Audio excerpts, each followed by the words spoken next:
আসসালামু আলাইকুম ওরহমতুল্লাহি ওবরকাতু।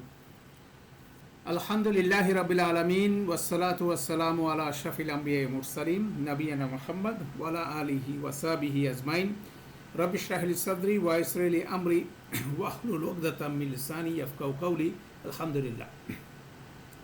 আমরা গত সেশনে ৩৬ নম্বর আয়াতে ইউসুফ আলাইহিস সালামের জেলের জীবনটা কিভাবে শুরু হয়েছিল, কারাগারের জীবনটা কিভাবে শুরু হয়েছিল সেটা আমরা শুরু করেছিলাম। আজকে আমরা সেটার সেকেন্ড পার্টটা দেখব ইনশাআল্লাহ। তো সেই শুরুর সময়কার বর্ণনাতে আল্লাহ সুবহানাহু ওয়া তাআলা বর্ণনা করছেন যে দুইজন যুবক ওনার সাথে প্রবেশ করেছিলেন এবং তারা ওনার কাছে তাদের দুইজনেরই একটা করে উৎকণ্ঠিত স্বপ্নের ব্যাপারে ব্যাখ্যা জানতে চেয়েছিলেন, কেননা ওনারা ইউসুফ আলাইহিস সালামকে একজন মুহসিন ব্যক্তি হিসাবে কী করলেন, তারা মনে করলেন। তাহলে এটাও একটা গুরুত্বপূর্ণ বিষয় ছিল, কিভাবে ওই ব্যক্তি যুবক দুজন ইউসুফ আলাইহিস সালামের সাথে ইন্টারাকশন করেই একজন মুহসিন ব্যক্তি হিসাবে ওনাকে আইডেন্টিফাই করলেন। তো সেই আলোচনা আমরা করেছিলাম গত সেশনে। তো এখন সেই মুহসিন ব্যক্তি ইউসুফ আলাইহিস সালাম তাদের সেই রিকোয়েস্টের বিপরীতে রেসপন্ড করতে যাচ্ছেন, জবাব দিতে যাচ্ছেন।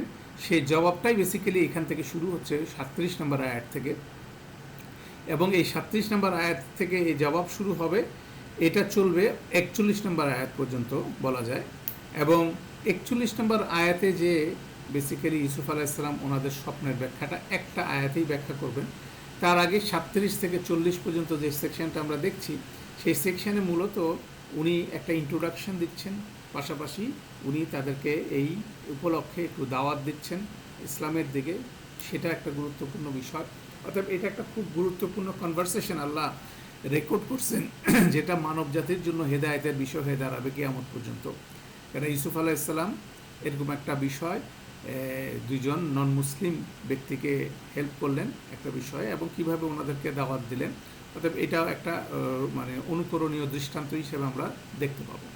তো আমরা সেটা শুরু করার আগে, এই আলোচনাটা শুরু করার আগে আমাদের কয়েকটা গুরুত্বপূর্ণ বিষয় আছে, সেই জিনিসটা আমাদের আলোচনা করা দরকার। সেটা হচ্ছিল কিছু প্রাসঙ্গিক প্রেক্ষাপট। তো সেই প্রেক্ষাপটটার বিষয়টা এই জন্য জরুরি, কেননা ৩৭ নম্বর আয়াতে ইউসুফ আলাইহিস সালাম ওনাদেরকে নিশ্চিত করলেন যে উনি ব্যাখ্যা দিতে যাচ্ছেন এবং দ্রুতই এটা দিবেন, এবং এইটা দ্রুত খুব সুন্দর একটা বাক্য উপস্থাপন করে বললেন যে তোমাদের পরবর্তী খাবার আসার আগেই আমি তোমাদেরকে জানাই দেব। এবং তিনি গুরুত্বপূর্ণভাবে বললেন যে এই আয়াতে ৩৭ নম্বর আয়াতে যে এই ব্যাখ্যার বিষয়টা আমি আবিষ্কার করি নাই, বেসিক্যালি এটা আমি আমার রব থেকে শিখছি, আমার রব আমাকে শিখাইছেন। অতএব আমার রব আমাকে শিখাইছেন, অথবা আমার রবকে সেই হিসাবে উনি রবকে ইন্ট্রোডিউস করে দিলেন, এবং এই আলোচনাটা ৪০ নম্বর আয়াত পর্যন্ত চলবে। বেসিক্যালি তারা যখন ইউসুফ আলাইহিস সালামের কাছে সেই স্বপ্নের ব্যাখ্যাটা চাইল, এবং তারা খুবই বেশি উৎকণ্ঠিত সেটার ব্যাপারে, স্বপ্নের ব্যাখ্যার ব্যাপারে, ইউসুফ আলাইহিস সালাম তাদেরকে সাদর সম্ভাষণ জানালেন যে অবশ্যই তিনি এটা করে দিবেন, কিন্তু এই ব্যাখ্যা দেওয়ার বিষয়টা ওনার নিজের কোনো ক্রেডিট নেই, এটা ওনার রব ওনাকে শিখাইছেন, এবং ওনার রব সম্পর্কে বেসিক্যালি উনি বলে এইভাবে ওনাদের প্রসঙ্গের সাথে দাওয়াতটাকে কানেক্ট করে খুব সুন্দরভাবে সেই জিনিসটা ডেলিভার করলেন। সেটা একটা গুরুত্বপূর্ণ বিষয়। আমরা যখনই কোরআন মজিদের এইসব স্টোরি আমরা শুনব, আমরা প্রেক্ষাপটটা এই জন্য জরুরি যে আপনাকে আমাকে চিন্তা করতে হবে যাদের সম্বন্ধে কথা বলা হচ্ছে তাদের বাস্তবতাটা কী, সেখানে নিজেকে কল্পনা করতে হবে। সে বাস্তবতায় নিজেকে কল্পনা করলে আপনি বুঝতে পারবেন যে আসলে তারা কী অবস্থার মধ্যে দিয়ে যাচ্ছিল, এবং পাশাপাশি তাদের রেসপন্সগুলো কিন্তু ইম্পর্টেন্ট। সেভাবে তাদের কনভারসেশনগুলো যখন হচ্ছে, কথোপকথন হচ্ছে, সেখানে কিন্তু অনেক কিছুই বলতে পারেন যে আমাদের এখানে অনেক কিছু আপনি পাবেন না যেগুলো এখানে প্রকাশিত হচ্ছে, কিন্তু তাদের ভাবের মধ্যে যদি আপনি তার জায়গা থেকে চিন্তা করেন আপনি অনেক কিছু বুঝতে পারবেন। অর্থাৎ এটা একটা ইম্পর্টেন্ট বিষয়, সেই জন্য আমরা কিছু প্রেক্ষাপট আলোচনা এখানে করতেছি। তো এখানে যে জিনিসটা প্রথম বিবেচ্য বিষয় হচ্ছে কারাগারের বিষয়টা, জেলখানা আমাদের একটা বাস্তবতা, বাংলাদেশে বলেন সারা পৃথিবীতে বর্তমান সময় কারাগারের একটা বাস্তবতা আছে। তো সে সম্বন্ধে যারা কারাগারের ভিতরে যাওয়ার সুযোগ হয়েছে তারা হয়তো বা কিছুটা জানেন, আর আমরা পত্রপত্রিকা, বিভিন্ন মিডিয়াতে বিভিন্ন সময় বিভিন্ন গল্প কাহিনী শুনে আমাদের একটা বাস্তবতা আমাদের মনের মধ্যে আছে। তো তো সেটার মধ্যে আপনি বর্তমানে কারাগারের পরিস্থিতি যদি চিন্তা করেন, সেখানে দেখবেন যে কারাগারে কয়েদিরা থাকেন, সেখানে থাকার পরে তাদেরকে একটা নির্দিষ্ট ড্রেস তাদের দেওয়া হয়, একটা কয়েদির পোশাক থাকে, তারপর তাদের খাওয়া দাওয়া সরকার থেকে ব্যবস্থা করা হয়। তারা একটা আবদ্ধ জীবন যাপন করে এবং তাদের একটা রুটিন জীবনে কিছু কাজ তারা করে। এইভাবে তারা আইসোলেটেড অবস্থায় থাকে। সেখান থেকে অনেক কিছুই, অনেক পরিস্থিতির শিকার তারা হয়। তো সেগুলোরও অনেক কঠিন কঠিন বাস্তবতা বিভিন্ন সময় মিডিয়া আসে। তো সেটা একটা বিষয় আমাদের জানতে হবে যে আসলে কারাগারে মানুষ কিভাবে থাকে, তাদের বাস্তবতাটা কী। কারণ ইউসুফ আলাইসাল্লাম সেখানে অবস্থান করছিলেন এবং সেখানে ওনার সাথে এইরকম দুজন ব্যক্তির কথাবার্তা হচ্ছিল, তাদের বাস্তবতাটা কী সেটাও জানা দরকার। তো সেখানে আরেকটা জিনিস মনে রাখা দরকার যে অতীত, এটা হচ্ছিল অনেক অনেক বছর আগের ঘটনা। সেখানে তৎকালীন সময় একটা কারাগার ছিল এবং পাশাপাশি আপনি যদি চিন্তা করেন, সেই কারাগার এমন একটা সময় ছিল যেখানে দাস প্রথাও ছিল। প্যারালেলি দুইটা জিনিস ছিল। দাস প্রথা ওয়ান সর্ট অফ একটা বাড়ির মধ্যে কারাগারের মতো বিষয়, আর কারাগার হচ্ছিল তার চেয়ে ওয়ার্স কন্ডিশন আপনি বলতে পারেন। তো সেরকম একটা বাস্তবতাও সেখানে ছিল। পাশাপাশি সেই সময় কারাগারগুলো, অনেক কারাগারগুলো হতো মাটির নিচে। ইভেন কি গত শত বছরেও এরকম কারাগার দেখা গেছে। ইভেন কি গত 20-25 বছর আগে বা 10-15-20 বছর আগেও এরকম কারাগারের অস্তিত্ব পৃথিবীর বিভিন্ন দেশে বিভিন্ন জায়গায় পাওয়া গেছে, যেখানে কারাগারগুলো হচ্ছিল বেসিক্যালি মাটির নিচে। এবং মাটির নিচে যখন কারাগারগুলো অবস্থান করে, তখন কারাগারের যারা কয়েদি তারা সূর্যের আলো দেখতে পারে না। সেটাও একটা খুব কঠিন বাস্তবতা। এবং সূর্যের আলো যদি মানুষ দেখতে না পারে, সে মানসিকভাবে অপকৃতস্থ হয়ে যায়। কেন দিন রাত কখন হচ্ছে সে বুঝে উঠতে পারতেছে না। অতএব এটা কিন্তু তার একটা বেসিক সাইকেলের, জীবনের সাইকেলে বড় ধরনের মানে হুমকির সম্মুখীন হয়। এবং এটাও একটা টর্চারিংয়ের, একটা নির্যাতনের একটা পদ্ধতি বিভিন্ন সময় শাসক শ্রেণী করে আসছে। তো সেটাও কিন্তু একটা বাস্তবতা এখানে আছে। তাহলে এইগুলো যখন আমরা বলছি, পাশাপাশি আরেকটা বাস্তবতা ছিল এভাবে যে সেখানে তখন তাদের যখন খাবার দেওয়া হতো, দ্যাট ইজ দ্য অকেশন, মানে তাদেরকে তারা এরকম একটা জীবনে, আবদ্ধ জীবনে যখন জীবনযাপন করত, তখন যখন খাবার দেওয়া হতো, সেই সময়টাকেই আসলে তাদের জন্য একটা খুব গুরুত্বপূর্ণ সময় ছিল। কেন এই সময় তারা অসম্ভব খুব বেশি ক্ষুধার্ত থাকতো, যেভাবে তাদের ক্ষুধা মিটাতো, পাশাপাশি তারা একটা বুঝতে পারতো যে একটা দিন বা একটা দিনের অংশ পার হলো। এইভাবে তারা কাউন্ট করে করে তাদের ডেগুলো কাউন্ট করতো। তারা নিজেদের একটা কাউন্টিং সিস্টেম আনতো। অতএব কখন খাবার আসবে এটা হলো অনেকগুলো বিষয়। একটা ছিল তারা খাবে, সেটা তাদের একটা শারীরিক চাহিদা আছে। পাশাপাশি তাদের যে টাইম ফ্রেমটা, টাইমটাও কিন্তু ওইভাবে কোনো ঘড়ি দিয়ে না। অতএব সেটাও একটা বাস্তবতা। কেন এই শব্দগুলো এখানে ব্যবহার হচ্ছে, যে বলা হচ্ছে ইউসুফ আলাইসাল্লাম বলছেন যে তোমাদের পরের খাবার আসার আগেই, পরের মিল আসার আগেই আমি তোমাদেরকে স্বপ্নের ব্যাখ্যাটা জানিয়ে দেব। অতএব সেই ধরনের কনসেপ্টটাও আমাদের বুঝতে হবে যে আসলে এটা টাইম ফ্রেমটাকে এভাবেই তারা কারাগারের মধ্যে তারা বিবেচনা করত। এটাও একটা বিষয়। পাশাপাশি আরেকটা গুরুত্বপূর্ণ বিষয় এটা যে ইউসুফ আলাইসাল্লামে এই কারাগারের গমনের বিষয়টা বলতে পারি আমরা, যেমন একটা অন্ধকার কারাগারে ওনাকে প্রেরণ করা হলো। এই জন্য আজিজের স্ত্রী বলতেছে ইউসুফ আলাইসাল্লাম লাঞ্ছিত হবে, কেন কারাগার অবশ্যই একটা কঠিন জায়গা। এবং ইউসুফ আলাইসাল্লাম সেটা স্বেচ্ছায় গ্রহণ করছেন, স্বেচ্ছায় কারাবরণ করলেন। অতএব কি এটা কি এমন কোনো কারাগার যেটা খুব আনন্দের কারাগার না। কারণ ইউসুফ আলাইসাল্লামের এটার সাথে কিছুটা অ্যাকোয়েন্টেন্স, কিছুটা পরিচিতি এর আগেই ছিল। কেন আমরা যদি ওনার জীবনের প্রথম এক্সপিরিয়েন্সটার কথা চিন্তা করি, সেটা হচ্ছে ওনার ভাইরা যখন ওনাকে অন্ধকার কুয়ার মধ্যে গয়াবাতিল জুব সেখানে যখন ফেলে দিল, তখন ওইটাও কিন্তু একটা ওয়ান সেট অফ কারাগার। কেন গয়াবাতিল জুব মানে হচ্ছিল কারাগার, মানে কুয়ার মধ্যে একেবারে অন্ধকার জায়গাটাতে। তো এই অবস্থা যদি চিন্তা করেন, তাহলে ওরকম একটা কারাগারের একটা থিমে কিন্তু উনি অলরেডি ছোটোবেলায় প্রবেশ করছিলেন এবং ওনাকে এখন যেতে হচ্ছে এই ইয়াং স্টেজে। উনি এটা চুজ করে নিচ্ছেন, এটা পছন্দ করে নিচ্ছেন যে এখানে আমাকে যেতে হবে, কেন বাইরে কোনোভাবে থাকা যাচ্ছে না।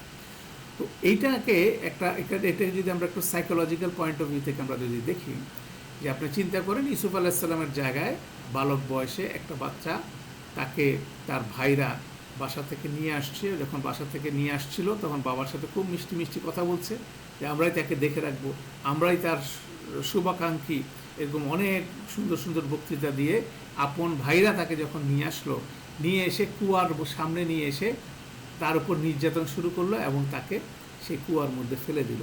তো একজন বাচ্চার জন্য এটা কত ভয়ঙ্কর একটা এক্সপিরিয়েন্স, আতঙ্কিত হওয়ার মতো একটা এক্সপিরিয়েন্স, কত দুঃখের একটা এক্সপিরিয়েন্স এই বিষয়টা। তো এই বিষয়গুলো যখন ঘটে মানুষের জীবনে, তো এটার কিন্তু একটা এফেক্ট তার সারা জীবন থাকে। মানে মানুষের যখন আতঙ্কিত ট্রমাটিক কোনো এক্সপিরিয়েন্স হয় যে কোনো মানুষের ক্ষেত্রে, সেটার এফেক্ট কিন্তু তার সারা জীবন থাকে। ইভেন কি দেখবেন আপনার আমার প্রত্যেকের জীবনে অনেক অনেক পরিস্থিতিতে আমরা পড়ছি, অনেক সময় দেখবেন আপনার স্বপ্নের মধ্যে দেখছেন এবং আপনার ঘুম ভেঙে গেছে, এরকমও হয়। অনেকের পরীক্ষা নিয়ে যাদের মধ্যে আতঙ্ক কাজ করে, তারা কোন একটা পরীক্ষা দিচ্ছে অথবা ম্যাট্রিক পরীক্ষা দিচ্ছে, সে সময় আতঙ্কিত হয়েছিল, সেটা নিয়ে দেখা যাচ্ছে বুড়া বয়সও ঘুম ভেঙে যাচ্ছে। দ্যাট মিনস এটা একটা সাইকোলজিক্যাল এফেক্ট মানুষের মধ্যে আসে যে কোনো একটা কষ্টকর পরিস্থিতির মধ্যে। তো এরকম একটা ট্রমাটিক একটা পজিশনে যখন ইউসুফ আলাইহিস সালামের মধ্যে গেল, তাহলে naturally psychological point of view থেকে ওনার কিন্তু একটা সাইকোলজিক্যাল ডিসঅর্ডার হওয়ার কথা, এবং কারাগার বলার সাথে সাথে ওনার মধ্যে একটা ভীতি কাজ করার কথা। ঠিক আছে, এরকম আমরা অনেক সাইকোলজিক্যাল কেস আমরা দেখি। তো ভীতি কাজ করার কথা, তাহলে কারাগার কথাটা শোনার সাথে সাথে ওনার মধ্যে ভীতি কাজ করার কথা, কেন এই কারাগারের এক্সপিরিয়েন্সটা সেই অন্ধকার কুয়ার মধ্যে উনি পাইছিলেন। কিন্তু এই আজিজের স্ত্রী যখন ওনাকে বারবার কারাগারের ভয় দেখাচ্ছিলেন, এবং সেই দেখানোর ফলশ্রুতিতে একটা পর্যায়ে ইউসুফ আলাইহিস সালাম বললেন যে আমি কারাগারে যেতে আগ্রহী, তারা আমাকে যেদিকে ডাকছে তাকছে। অতএব এটা কিন্তু একটা বিবেচনার বিষয় যে উনি এই কঠিন পরিস্থিতি কিভাবে মেনে নিলেন এবং ওনার সেই সাইকোলজিক্যাল ট্রমাটা কিভাবে হ্যান্ডেল হলো, তাই না? তো এটাকে একটা খুব সুন্দর বিষয় কোরআন মজিদে দেখা যায়, সেটাকে আমরা বলি, এখানে যে টার্মটা আমরা ইউজ করবো সেটা হচ্ছিল স্পিরিচুয়াল সাইকোলজি। এখানে স্পিরিচুয়াল সাইকোলজির বিষয়টা এখানে অ্যাপ্লিকেবল, যেটা খুব ইন্টারেস্টিং বিষয়, আপনি কোরআন মজিদে সেটার এক্সাম্পল দেখবেন যে ইউসুফ আলাইহিস সালামের আমরা অবস্থাটা চিন্তা করতেছিলাম যে এভাবে যে ওনার বালক বয়সে ওনাকে যখন ওই কুয়ার মধ্যে ফেলা হলো, উনি আতঙ্কিত হলেন, ভয় পেলেন, হ্যাঁ, এবং কী ধরনের পরিস্থিতি আপনি কল্পনা করতে পারেন। ওখানে অন্ধকারের মধ্যে সাপ থাকতে পারে, তারপর বিচ্ছু থাকতে পারে, অনেক রকম একটা পরিস্থিতি। তার আগে ওনার উপরে যেভাবে ম্যান হ্যান্ডেলিং করা হলো, সব কিছু মিলে এই পরিস্থিতিটার যে সাইকোলজিক্যাল ইম্প্যাক্ট, এটা বেসিক্যালি পরবর্তীতে ওনার উপরে ছিল না। তার মূল কারণটা হচ্ছে আল্লাহ সুবহানাহু ওয়া তাআলা সেখানেই বলছেন, যখনই এটার কথা বললেন সাথে বলছে ওয়া আওহাইনা ইলাইহি, এবং অবশ্যই আমরা কি করছি, আল্লাহ সুবহানাহু ওয়া তাআলা বলছে আমরা তার প্রতি ওহী করছি যে অবশ্যই তুমি তাদের এই কর্মকাণ্ডগুলোকে তুমি তাদেরকে একসময় জানায় দেবা। দ্যাট মিনস আল্লাহ সুবহানাহু ওয়া তাআলা ওনাকে ওহী নাজেল করে ওনার এই সাইকোলজিক্যাল ট্রমা থেকে ওনাকে উদ্ধার করলেন। দ্যাট মিনস ওইখানে উনি ওহীপ্রাপ্ত হলেন, এবং এইটাই হচ্ছিল আমরা বলি ডিভাইন ইন্টারভেনশন।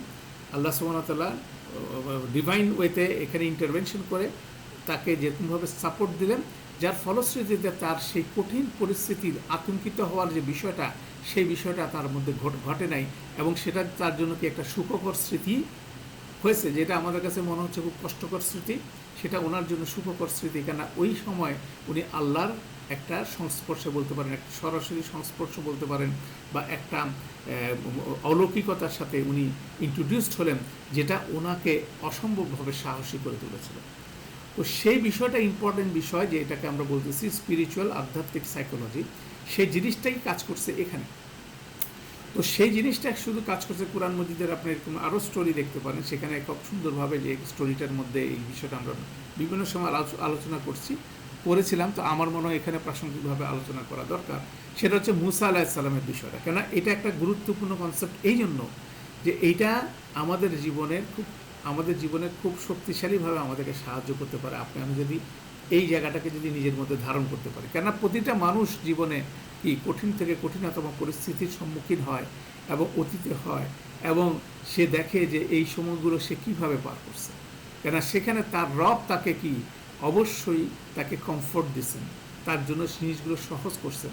অতএব সহজ যে করছেন সেটাকে অবশ্যই রিকগনাইজ করতে হবে। এটাও কিন্তু রবের পক্ষ থেকে একটা বড় ধরনের নেয়ামত, এবং এটা হচ্ছে বরহানা রব্বি, যেটা আমরা বলি যে আল্লাহর তরফ থেকে সুস্পষ্ট প্রমাণ, উনি আপনি আমাকে টেক কেয়ার করতেছেন। তো সেজন্য আমরা এই টপিকটাকে একটু এক্সটেন্ডেড ওয়েতে আলোচনা করার চিন্তা করছি। সেটা হচ্ছে কোরআন মজিদে দেখবেন মুসা আলাহিসাল্লামের মায়ের ঘটনাটা যদি আপনি দেখেন, সূরা কাসাসে এটা বর্ণিত আছে যে সেখানে মুসা আলাহিসাল্লামের মা একদম নবজাতক শিশু, ফেরাউনের বাহিনী তাকে মেরে ফেলার জন্য খুঁজছে। এরকম অবস্থায় আল্লাহ সুবহানাহু ওয়া তাআলা মুসা আলাহিসাল্লামের মার প্রতি ওহী করলেন। সেই বর্ণনাটা আছে সূরা কাসাসের 7 নম্বর আয়াতে। সেখানে আল্লাহ সুবহানাহু ওয়া তাআলা একইভাবে বললেন, ওয়া আওহাইনা ইলা উম্মি মুসা, মুসার কাছে, মুসার মার কাছে আমরা ওহী করলাম যে তুমি তোমার সন্তানকে দুধ খাওয়াও, আর যদি তুমি খিফতি তুমি যদি ভয় পেয়ে যাও আলাইহি তার ব্যাপারে, তাহলে ফা আলকিহি তাকে ফেলে দাও, পানির মধ্যে ফেলে দাও, এবং সে হচ্ছিল তার ব্যাপারে মানে আর তুমি ভয়ও করো না, তুমি দুঃখিত হও না, এবং নিঃসন্দেহে আমরা তাকে ফিরিয়ে দেবো তোমার কাছে, আর তাকে বানিয়ে তুলব রসুলদের একজন। এইভাবে ওহী প্রেরণ করলেন এবং মুসা আলাহিসাল্লামের মা সেই ওহীটা ফলো করলেন। উনি দুধ খাওয়ালেন। তারপর যখন দেখলেন সিচুয়েশন খুব খারাপ, সৈন্যরা তার বাসার ঘিরে ফেলতেছে, তখন উনি নদীতে একটা বাস্কেটের মধ্যে সন্তানকে ছেড়ে দিলেন। যে আপনি normal psychological point of view থেকে যদি চিন্তা করেন, কোনো মা কোনো অবস্থাতে তার সন্তানকে ইভেন কি সবচেয়ে সিকিউর সুইমিং পুলের মধ্যেও কিন্তু ছাড়বে না। নবজাতক তো নাই, নর্মালি ছোট বাচ্চাকেও সুইমিং পুলের ঢালা কাছে যদি পানির ধারে কাছে যদি যায়, সাথে সাথে তখন মাদের মধ্যে কি একটা আতঙ্ক কাজ করে। তাদের সন্তানের ব্যাপারে তারা প্রতিটা মা খুব বেশি তাদের স্পর্শকাতরতা আছে। অতএব কোনোভাবে একটা মা তার সন্তানকে কী করবে না, পানিতে ভাসায় দেবে না। তাহলে সেই জিনিসটা আল্লাহ ওহী করলেন এবং মুসা আলাইহিস সালামের মা সেরকম অসম্ভব বিষয়টা করলেন। তো সেটা যখন করলেন তখন সেটার প্যারালালি আল্লাহ সুবহানাহু ওয়া তাআলা কমেন্ট করলেন কীভাবে উনি এটা করলেন, সেটাকে কমেন্ট করলেন 10 নম্বর আয়াতে। তাহলে 7 নম্বর আয়াতে সে ওহীর কথা বললেন, মাঝখানে কিছু বর্ণনা আছে। 10 নম্বর আয়াতে আল্লাহ সুবহানাহু ওয়া তাআলা বললেন, আর পরক্ষণ এই মুসার জননীর অন্তর অস্থির হয়ে পড়ল। ঠিক আছে, এই যে ওয়া আসবাহা ফুআদামু উম্মি মুসা ফারিগা, মানে এমটি হয়ে গেল, মানে শূন্য হয়ে গেল। যে উনি কি করলেন, উনি বুঝে উঠতে পারতেছেন না ওনার সন্তানকে উনি কিন্তু পানিতে ভাসায় দিলেন। এরকম একটা ইমোশনালি ব্ল্যাঙ্ক মুহূর্ত মানুষের জীবনে আসে, কঠিন পরিস্থিতির মধ্যে উনি পড়ছেন। ঠিক আছে, এবং বাইরের সৈন্যরা ঘিরে রাখছে। অতএব এরকম একটা পরিস্থিতির মধ্যে দিয়ে যখন উনি যাচ্ছেন, তখন আল্লাহ সুবহানাহু ওয়া তাআলা কমেন্ট করলেন, যদি আমরা তাঁর হৃদয়কে দৃঢ় না করতাম, ঠিক আছে, তবে তিনি মুসাজনিত অস্থিরতা প্রকাশ করেই দিতেন।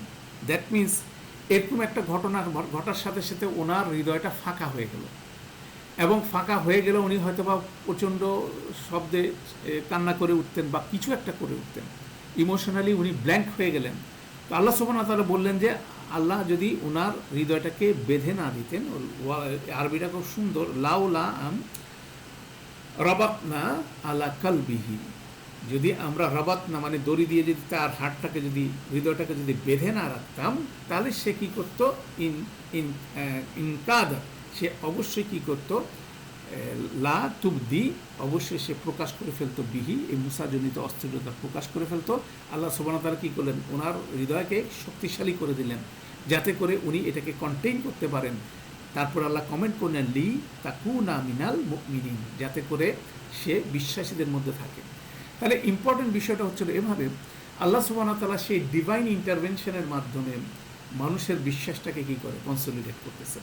মুসা আলাইহিস সালামের বিশ্বাসটাকে, মুসা আলাইহিস সালামের মার বিশ্বাসটা কনসলিডেট হলো, এবং আল্লাহ সুবহানাহু ওয়া তাআলা এইভাবে ওহী প্রেরণ করার মাধ্যমে তাকে যে এরকম একটা কমফোর্ট জোন দিলেন সবচেয়ে কষ্টকর পরিস্থিতির মধ্যে, সেই জিনিসটা হচ্ছে ডিভাইন ইন্টারভেনশন। এবং সেটাই হচ্ছিল এখানে সাইকোলজি, আমরা যেটা বলতেছি স্পিরিচুয়াল সাইকোলজি। এবং এই স্পিরিচুয়াল সাইকোলজির মাধ্যমে বিশ্বাসটা অটুট থাকে, বিশ্বাসটা সামনের দিকে আগাতে থাকে। এটা একটা পাওয়ারফুল বিষয়। এটা রব আমাদের জন্য করতে থাকে, যেমন মুসা আলাইহিস সালামের মার জন্য করছেন, ইউসুফ আলাইহিস সালামের জন্য করছেন, এবং প্রতিটা মানুষের জন্য আল্লাহ সুবহানাহু ওয়া তাআলা এটা করে থাকেন। অতএব আপনার আমার জীবনের সেই ট্রমাটিক মুহূর্তগুলো যদি আপনি চিন্তা করেন, দেখবেন যে কিভাবে আপনি সেই পরিস্থিতিতে আল্লাহর উপর বিশ্বাসটা আপনার অটুট আছে, তাই না? এটা একটা গুরুত্বপূর্ণ বিষয়, এবং সেটার উপরে ভরসা করা এবং সব কিছু মিলায় বিষয়টা ঘটে থাকে। তাহলে মুসা আলাইহিস সালামের মার মতো ইউসুফ আলাইহিস সালামের জীবনের যদি পরিস্থিতিগুলো আপনারা দেখেন, কষ্টকর থেকে কষ্টকর পরিস্থিতিগুলোতে আল্লাহ সুবহানাহু ওয়া তাআলা ওনাকে কী করছেন, সে ডিভাইন ইন্টারভেনশন দিচ্ছেন, দেওয়ার ফলে ওনার হার্ট কী হচ্ছে, শক্তিশালী হয়েছে এবং সমস্ত কষ্টকর পরিস্থিতিতেও উনি আল্লাহর উপরে ওনার সন্তুষ্টি বজায় রাখছিলেন। এটা গুরুত্বপূর্ণ জিনিস, কেন সন্তুষ্টিটার উপরেই শুকরিয়া আদায় হয়। শুকরিয়া আদায়ের ফলে মানুষ সবর করতে পারে। এটা একটা সুন্দর সাইকেল, যে আমি যদি স্যাটিসফাইড হই তখন আমি কি করব, তখন আমি শুকরিয়া আদায় করব, শুকরিয়া আদায় করলে আমি সবর করতে পারবো। এই সাইকেলটা বেসিক্যালি রোল করতে থাকে একজন মুমিনের জীবনে। এবং মুসা আলাইহিস সালামের মাকে সেভাবে যেমন এই বিশ্বাসের বিষয়টাই ওনার হৃদয়ের মধ্যে কি শক্তি দিয়েছিল, তো ওইভাবে কিন্তু আল্লাহ সেখানে কি করে, অবশ্যই ওনাকে স্ট্রেনদেন করেন। এই জন্য দেখা যাচ্ছে যে সেই কুয়ার মধ্যে যে অন্ধকার কূপের যে অভিজ্ঞতা, সে অভিজ্ঞতাটাও কিন্তু উনি কী করলেন, ক্যারি আউট করলেন এবং সেটাকে সাদরে সম্ভাষণ জানালেন ইউসুফ আলাইহিস সালাম, যে আমি কারাগারেই যেতে চাই এবং সেটাই আমার কাছে অনেক বেশি প্রিয় জিনিস। কেননা ওনার কনফিডেন্সটা এই জন্যই আসলো, কেননা সেই কুয়ার মধ্যে যখন পড়ছিলেন অন্ধকারের মধ্যে, সেখানে কে ওনাকে কমফোর্ট দিয়েছিলেন, আল্লাহ সুবহানাহু ওয়া তাআলা। অর্থাৎ উনি যেখানে যেতে হচ্ছে সেটাও কিন্তু একটা কুয়ার মতোই সমতুল্য একটা জিনিস, অন্ধকার কারাগারকে ওনাকে নিক্ষেপ করা হবে, উনি ওটাকেও গ্রহণ করলেন। এই জন্য কেন ওখানে উনি যাচ্ছেন কি, আল্লাহর সন্তুষ্টির জন্য। অতএব অবশ্যই তিনি আল্লাহর পক্ষ থেকে সেখানে কি পাবেন, আরেকটা লেভেল কমফোর্ট পাবেন। অতএব অন্ধকার কুয়ার ভয়টা যেভাবে ওনার কেটে গেছিলো, ঠিক একইভাবে জেল খেলার অন্ধকার পরিস্থিতি ওনার জন্য কেটে গেছে। এটা গুরুত্বপূর্ণ বিষয়, এই যে বর্ণনাটা উনি করতেছেন সেটার মধ্যে বোঝার জন্য, যে ওনার কোনো ডিসকমফোর্ট লেভেল ছিল না, উনি কোনোভাবে ডিসকমফোর্টেবল ছিলেন না সেই অন্ধকার কুয়ার কারাগারের ব্যাপারে। সেটাই উনি খুব সুন্দরভাবে এক্সপ্রেস করছেন। এবং ইউসুফ আলাইহিস সালাম সর্ব অবস্থায় শুকরিয়া আদায় করছেন। এটা গুরুত্বপূর্ণ জিনিস, উনি কোনো অভিযোগ করেন নাই। এবং আল্লাহর বিষয়টা হচ্ছিল এরকম, যে আমাদের প্র্যাকটিক্যালি যখন আল্লাহর কদরের বিপরে, আল্লাহর সিদ্ধান্তের বিপরীতে যখন আমাদের মনের মধ্যে অসন্তুষ্টি তৈরি হয়, তখনই আস্তে আস্তে আমরা ঈমান হারাতে থাকি। এটা একটা গুরুত্বপূর্ণ জিনিস। যেমন ইউসুফ আলাইহিস সালামকে সেই মহিলা যখন আক্রমণ করলো, তখন উনি আল্লাহর সাহায্যে বললেন ক্বালা মাআযাল্লাহ। তারপর তিনি বললেন ইন্নাহু রব্বি আহসানা মাসওয়ায়া, নিশ্চয় আমার রব আমার জন্য উত্তম বাসস্থানের সংস্থান করছেন। অর্থাৎ ওনার বাসস্থানগুলো যদি দেখেন, এখানে কি বাসস্থানগুলো কি উত্তম ছিল, যেটাই ছিল, কুয়ার মধ্যে ছিলেন, তারপরে স্লেভ মার্কেটের মধ্যে ছিলেন, সেখান থেকে এসে আজিজের ঘরের মধ্যে দাস হিসাবে ছিলেন, এবং দাস অবস্থায় ওনাকে কী করা হলো, বিভিন্নভাবে অ্যাবিউজ করার চেষ্টা করা হলো। কিন্তু এন্ড অফ দি ডে উনি শুকরিয়া আদায় করলেন যে যা কিছু আমার রব দিচ্ছেন এখানে কী আছে, অবশ্যই ওনার জন্য বেনিফিট আছে। অতএব সেই জিনিসটা উনি চিন্তা করতেন, এবং সেই জিনিসটার ধারাবাহিকতায় উনি বললেন ক্বালা রব্বি আস-সিজনু আহাব্বু ইলাইয়া মিম্মা ইয়াদুনা ইলাইহি, যে আমার কাছে কারাগার অবশ্যই অনেক বেশি প্রিয় হবে, তারা আমাকে যে মন্দ কাজের দিকে ডাকে, তাই না? তাহলে এই স্টেটমেন্টগুলো কিন্তু সিম্পল ওয়েতে আসে নাই, এখানে অবশ্যই ডিভাইন ইন্টারভেনশন হচ্ছে। কেন প্র্যাকটিক্যালি আপনার যদি ওই জায়গায় চিন্তা করেন, আমি কিন্তু এই ধরনের রেসপন্স করার কথা না। তাহলে আল্লাহ সুবহানাহু ওয়া তাআলা ওনার হৃদয়কে কী করলেন, শক্তিশালী করলেন। এটা হচ্ছে একটা গুরুত্বপূর্ণ বিষয়। তাহলে আমরা যেটা দেখলাম যে সবরের মূল উৎস হচ্ছিল শুকরিয়া আদায় করা। এটা একটা পাওয়ারফুল কনসেপ্ট। সবরের মূল উৎস হচ্ছে শুকরিয়া আদায় করা। যে যত বেশি শুকরিয়া আদায় করতে পারবে, সে তত বেশি সবর করতে পারবে। এবং নবী রাসূলদের মধ্যে আপনি যদি চিন্তা করেন, সবচেয়ে কঠিন পরিস্থিতি ফেস করছেন যেটা নূহ আলাইহিস সালাম। 950 বছর ওনাকে দাওয়াত দিতে হয়েছে এমন একটা কাউমের সাথে, যে কাউম কন্টিনিউয়াসলি ওনাকে যন্ত্রণা দিচ্ছে।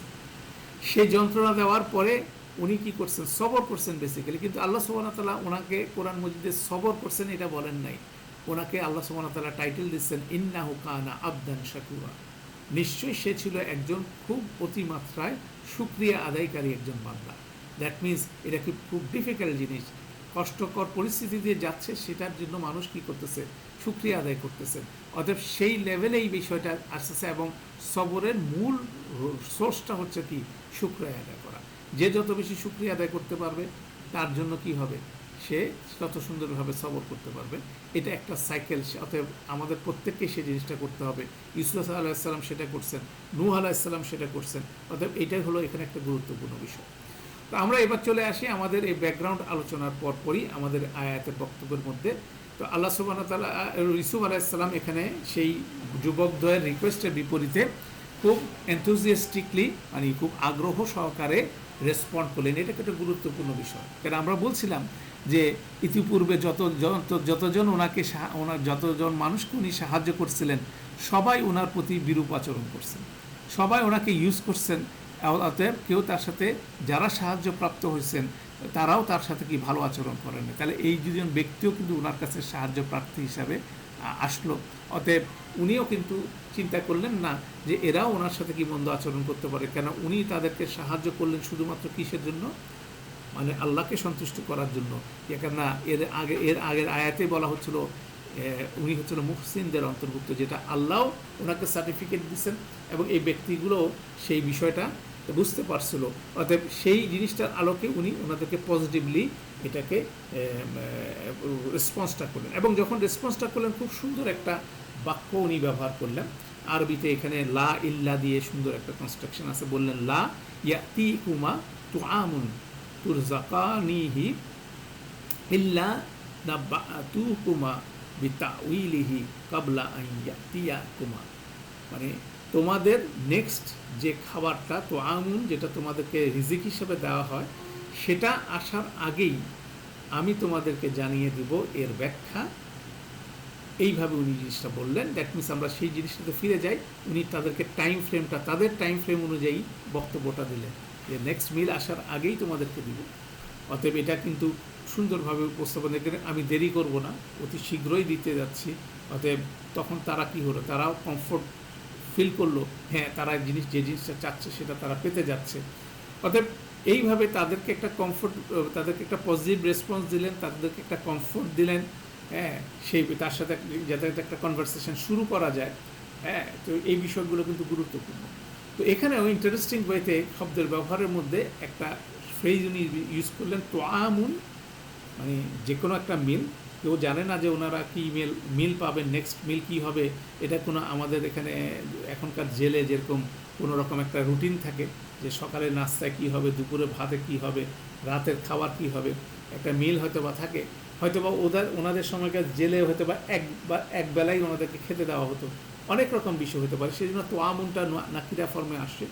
তারপর একটা প্যাসিভ ফর্মে একটা ফেল তার সিফা হিসাবে আমরা বলি আসছে। এটা হচ্ছে বলা হচ্ছে কি তুরজাকানিহি। এখানে তুরজাকানি হচ্ছে দ্বিবচনের প্যাসিভ। তোমাদের দুইজনকে দেওয়া হবে, এটি যে তোয়ামটা দেওয়া হবে এটা, তোমাদেরকে যে খাদ্য দেওয়া হবে এবং কে দেওয়া হবে এখানে কিন্তু বলা হয়, তাই না? কে দেওয়া হবে এই কথাটা কিন্তু বলা হয় না। তাহলে এটা কিন্তু একটা পাওয়ারফুল কনসেপ্ট। কারণ এটাকে যদি আপনি চিন্তা করেন যে কারাগারের বিষয়টা হচ্ছিল, আমরা বলছিলাম যে যেভাবে টাইমটা তাদের মধ্যে ফ্রেম হয়, পাশাপাশি এই খাবারের পিছনেই তো সবাই দৌড়াচ্ছে সারা জীবন। এবং বলতে পারেন যে দুইজন যুবক এখানে প্রবেশ করলো তারাও কোনো না কোনো এই রিজিকের সন্ধানে কোনো ভুল রং স্টেপিংয়ের কারণে তারা এসে কারাগারে তাদের আসতে হলো। অর্থাৎ রিজিকটা, খাদ্যটা একটা গুরুত্বপূর্ণ নিয়ামক মানুষের জীবনে। এবং সেখান থেকে দেখা যাচ্ছে যে তাদেরকে খাবার দেওয়া হচ্ছে কারাগার কর্তৃপক্ষ, সেটা তাদের মর্জির উপরে, কিন্তু তাদের মর্জিটা কী হবে কেউ জানে না। তারপর খাবারটা আসতেছে, বিভিন্ন ইন্টারভেলে আসতেছে এবং নাও আসতে পারত। অতএব রিজিক এমন একটা জিনিস, খাওয়া এমন একটা জিনিস, সেই জিনিসটা নিয়ে মানুষ যদি চিন্তা করতে পারে তাহলে সেটাও মানুষের জন্য হেদায়েতের কারণ হয়। কারণ হচ্ছিল যে গুরুত্বপূর্ণ বিষয় হচ্ছিল খাবারটা কিভাবে আসবে, কখন আসবে, কেউ যদি চিন্তা করে সেটার কোনো হিসাব মিলাতে পারবে না। কেন আমরা বিভিন্ন এফোর্ট দিয়ে থাকি, তো এফোর্টের সাথে আমাদের রিওয়ার্ড যেটা হয়, আমরা যা কিছু পাই সেটা কিন্তু মিলানো যায় না। তো এটা একটা গুরুত্বপূর্ণ কনসেপ্ট কোরআন মজিদে বারবার আল্লাহ রিমাইন্ড করতেছে যে মানুষের উচিত তার খাওয়ারের দিকে তাকানো, এটাই তার হেদায়েতের কারণ হবে। এটা কনসেপ্টটা বিভিন্ন আসছে। সেখান থেকে একটা কনসেপ্ট আমরা সূরা আবাসার কনসেপ্ট আমরা এখানে জাস্ট কুইকলি পড়ে যাই। সেখানে আল্লাহ সুবহানাহু ওয়া তাআলা বলছেন, ফাল ইয়ানজুরিল ইনসানু ইলা তুআমিহি, মানুষের অবশ্যই মানুষকে দেখা উচিত তার খাবারের দিকে। ইন্না, নিশ্চয়ই আমরা, সাবাবনাল মা সাব্বা, আমরা মা মানে পানিকে, মানে আকাশ থেকে যেটা আল্লাহ বৃষ্টি হিসাবে দেন সেটাকে আল্লাহ বলতেছেন যে আমরা প্রচণ্ডভাবে বৃষ্টি বর্ষণ করেছি। তুম্মা শাকাকনাল আরদা শাক্কান, তারপর আর্থকে কী করছি, সেখান থেকে আমরা বিভক্ত করলাম বিভিন্নভাবে। আর্থ কী হলো, বিভক্ত হলো বা ফেটে বেরোলো। ফাআম্বাতনা ফাআম্বাতনা ফিহা হাব্বা, এবং সেখান থেকে আমরা কি বের করলাম, সেখান থেকে বীজ বের করলাম। ওয়া ইনাবান ওয়া কাদবা, এবং সেখান থেকে আঙ্গুর এবং সেখান থেকে শাকসবজি বের হলো। তারপরে হলো ওয়া জাইতুনান ওয়া নাখলা, সেখান থেকে জয়তুন মানে জলপাই এবং খেজুরের গাছ বের হলো। ওয়া হাদাইকা গুলবা, এবং সেখান থেকে ঘন গাছপালাময় বাগান বের হলো। তারপর হচ্ছে ওয়া ফাকিহাতুন ওয়া আব্বা, এবং ফল ফলাদি এবং তৃণলতাও বের হলো। বের হওয়ার পরে বললেন মাতা আল্লাকুম ওয়ালি আনআমিকুম, এগুলো হচ্ছিল তোমাদের জন্য এবং তোমাদের আরামের জন্য কি মাতা, তোমাদের জীবন উপকরণ। তো এই সাইকেলটার মধ্যে বেসিক্যালি আমাদের সমস্ত রিজিকটা সাইকেল আপ হয়। তাহলে সেটা যদি চিন্তা করা হয়, তাহলে সেখান থেকে মানুষ যদি চিন্তা করে, তাহলে আলটিমেটলি এটার এন্ডে কে আছে? এন্ডে অবশ্যই আল্লাহকে খুঁজে পাবে। অতএব এটা একটা গুরুত্বপূর্ণ কনসেপ্ট, কেন খাবারটা প্রতিদিন আমাকে খেতে হয়। তাহলে খাবারটা আমার টেবিলে কিভাবে আসলো, কে আমাকে দিল, এই অ্যানালাইসিস যদি আমরা করি, আমরা রবের খোঁজ পেয়ে যাবো। অর্থাৎ তাদের খুব টেকনিক্যাল ওয়েতেই ইউসুফ আলাইসাল্লাম বলতেছেন যে খাবারটা আসতেছে, এটা তোমাদেরকে দেওয়া হবে, তাহলে সেটা কে দিবে সেটাও চিন্তা করা উচিত। এবং খাবারটা যেভাবে দেওয়া হবে ঠিক একইভাবে স্বপ্নের ব্যাখ্যাটাও কিন্তু আসতেছে একইভাবে। কেন উনি বলতেছেন যে তোমাদের নেক্সট খাবার আসার আগেই আমি স্বপ্নের ব্যাখ্যা তোমাদেরকে বলে দেব। দ্যাট মিনস উনি জিনিসটাকে রিলেট করলেন এইভাবে যে এই খাবারটাও আসতেছে, তুমি জানো না প্র্যাকটিক্যালি সোর্স কী, আর তোমার ইয়েটাও কী বলে, তোমার কাছে যে তোমার যে স্বপ্নের ব্যাখ্যাটা সেটাও আসতেছে একটা এমন একটা সোর্স থেকে, সেটাও তুমি জানো না যে কোত্থেকে আসতেছে। যদিও দেখতে পাচ্ছ খাবারটা তোমাকে জেল কর্তৃপক্ষ দিচ্ছে আর স্বপ্নের ব্যাখ্যাটা হয়তো বা আমি দেব, অতএব দুইটাই কিন্তু ইমিডিয়েট যেটা সোর্স দেখা যাচ্ছে সেই সোর্সটা না, এর পিছনে আরেকটা সোর্স কোড আছে। এই জন্য খুব সুন্দরভাবে দুইটাকে একসাথে ফ্লো করা যায়। যেমন বলা হচ্ছে ইউসুফ আলাইসাল্লাম যেমন বলছেন, তারা যেমনভাবে খাবারটি প্রাপ্ত হবে ঠিক একইভাবে তাদের স্বপ্ন ব্যাখ্যাটিও প্রাপ্ত হবে। কোনোটাই তাদের হাতের কামাই না, কেন ইউসুফ আলাইসাল্লামকে এর বিনিময়ে তারা কোনো কিছু দিচ্ছে না, বা এরকম কোনো কন্ট্রাকচুয়াল বিষয় ওনার মধ্যে নাই, ঠিক আছে, এটা গিফট হিসাবে আসতেছে। হ্যাঁ, এবং এই জিনিসটাকে উনি তাদের মধ্যে ফ্রেম আপ করলেন, এই বিষয়টা, এই কনসেপ্টটা একটা সুন্দর বাক্যের মাধ্যমে, একটা বাক্য দিয়ে অনেক কিছু করলেন। এই যে বাক্যটা আলোচনা করলাম আমরা, যে পরবর্তী খাবার আসার আগেই যা তোমাদেরকে দেওয়া হয় সেটা আসার আগেই তোমাদের স্বপ্নের ব্যাখ্যাটা জানাই দেওয়া হবে। সেটা যেমন তাদেরকে একটা কমফোর্ট দিল, তাদেরকে একটা আস্থা দিল, পাশাপাশি তাদেরকে এটাও দিল যে দুইটা জিনিস কিন্তু একই ফ্লোতে আসতেছে, দুইটা একই আসতেছে। তো এখন সেই যে ব্যাখ্যাটা আসবে সে ব্যাখ্যাটা উনি দিবেন। তো এটা বেসিক্যালি সোর্সটা কি, তখন উনি পরের বাক্যটা বললেন যালিকুমা মিম্মা আল্লামানি রাব্বি। যালিকুমা, এই গ্রামারটা আমরা অলরেডি আলোচনা করছি। দ্যাট কুমা, তাদেরকে দেখালো, দুইজনকে দেখালো, দ্যাট মানে সেই ব্যাখ্যার কথা বলা হলো, মিম্মা আল্লামানি রব্বি, সেটা আসবে আমার রব আমাকে যা শিখাইছেন সেখান থেকে। দ্যাট মিনস উনি এবার সোর্সটাকে এক্সপোজ করলেন যে স্বপ্নের ব্যাখ্যাটা আমি করব না, এই জ্ঞানটা আমার রব আমাকে দিচ্ছেন, আমি সেখান থেকে করব, অতএব রব আমাকে সেটা দিচ্ছেন। দ্যাট মিনস বেসিক্যালি রব খাবার পাঠাবেন, রবই এই স্বপ্নের ব্যাখ্যা দিবেন। অতএব এটা একটা গুরুত্বপূর্ণ কনসেপ্ট, রবের কনসেপ্ট, সেটা তোমাদের বোঝা উচিত, তাই না? তাহলে বেসিক্যালি দুইটাকেই খাবারের সাথে ওনার শব্দের ব্যাখ্যা, এই দুইটাকে একসাথে উনি প্লেস করে উনি দাওয়াতের জায়গাটাতে এক্সপান্ড করতেছেন। গুরুত্বপূর্ণ বিষয়, ওনাদের রিকোয়ারমেন্টটা, যে জেলের যে দুজন যুবক, তাদের রিকোয়ারমেন্টটাকে উপরে ভিত্তি করে তাদের কনভারসেশনটা থেকে কিভাবে দাওয়াতের মধ্যে, দিনের দাওয়াতের মধ্যে ইউসুফ আলাইসাল্লাম এটাকে ফ্লো করতেছেন, খুব ইন্টারেস্টিং বিষয়। কেন প্রত্যেক মানুষকে আমাদেরকে কী করতে হবে, মুসলিমদেরকে আরেকজনকে দাওয়াত দিতে হবে। আমরা দাওয়াত দেওয়ার সিস্টেমও জানি না, আমরা আরেকজনকে লেকচার দিতে পছন্দ করি, অতএব আমরা যাকে লেকচার দিই তার রিকোয়ারমেন্ট আমরা চিন্তা করি না। অতএব এটা কিন্তু খুব সুন্দর একটা ডেমনস্ট্রেশন যে কীভাবে উনি দিচ্ছেন। তাহলে উনি খাওয়ার কথা মরণ করাই দিলেন। তাহলে খাওয়ার কথা যখন বললেন যে তোমাদেরকে দেওয়া হয়, কে দেয়, তো ইমিডিয়েটলি তারা দেখা জেল কর্তৃপক্ষ দেওয়া হয়, কিন্তু উনি ইন্ডিকেট করতেছেন না আসলে জেল কর্তৃপক্ষ দেয় না, এটা অন্য কেউ দেয়। তো স্বপ্নের ব্যাখ্যা সেটা আমি দিতে যাচ্ছি, ঠিক আছে, কিন্তু এটা আমি দিতে যাচ্ছি না, এটার পিছনের সোর্স করে যাচ্ছে, সেটা হচ্ছে কি যালিকুমা মিম্মা আল্লামানি রাব্বি। উনি এটা এভাবে প্লেস করলেন, দুইটাকে প্যারালেলি প্লেস করলেন। বলার পরে এরপরে একটা গুরুত্বপূর্ণ কনসেপ্ট হচ্ছিল এই মিশরের দুইজন যুবক, এবার আপনার তাদের পয়েন্ট অফ ভিউ থেকে চিন্তা করেন। কারণ আমরা যখন কনভারসেশন হচ্ছে, ইউসুফ আলাইসাল্লাম ওনার বাস্তবতা থেকে কথা বলছেন, আর যারা শুনতেছেন তাদেরও একটা রিয়েলিটি আছে, তারা কোত্থেকে শুনতেছে। তারা বেসিক্যালি রব বলতে তারা আল্লাহকে বুঝে না, মানে এটা হচ্ছে তাদের শর্টকামিংস, তারা বুঝে না। তারা রব বলতে বেসিক্যালি বুঝে তাদের মধ্যে যে প্রভু দাসের যে সম্পর্ক, সেখানে প্রভু দাসের সম্পর্কে যাকে তারা মনিব বলে তাকে তারা রব বলে। অতএব এই কনসেপ্ট নিয়ে তারা ঘুরতেছে। অতএব যখনই ইউসুফ আলাইসাল্লাম বললেন জালিকুমা মিম্মা আল্লামানি রব্বি, আমরা বলবো, আমরা তোমাদেরকে এটা আমি জানাবো যেভাবে আমার রব আমাকে শিখেছে সেই সোর্স থেকে। তো স্বাভাবিকভাবে যুবকদ্বয় মনে করতেছে এইটা আবার কোন রব তাকে শিখেছে, তার ইমিডিয়েট যে মালিকের আন্ডারে এটা কোন মিনিস্টার ছিল। এই ধরনের চিন্তা ভাবনার মধ্যে যখন তারা গেল, তখন উনি সাথে সাথে তাদেরকে কী করলেন, সেখান থেকে বের করে নিয়ে আসার জন্য উনি পরের আয়াতের পরের বক্তব্যটা দিলেন। সেটা গুরুত্বপূর্ণ বিষয়। তো বিষয়টা হচ্ছিল, আমরা আরবার বলতেছি যে কীভাবে উনি গ্র্যাজুয়ালি জিনিসটাকে নিয়ে যাচ্ছে। কারণ এখানে গুরুত্বপূর্ণ বিষয় হচ্ছিল যে দাওয়াতের মূল বিষয় হচ্ছিল, আমরা কাউকে যদি দাওয়াত দিতে যাই, দাওয়াতের মূল বিষয় হচ্ছিল আল্লাহর প্রতি কৃতজ্ঞতা বোধটা জাগায় তোলা।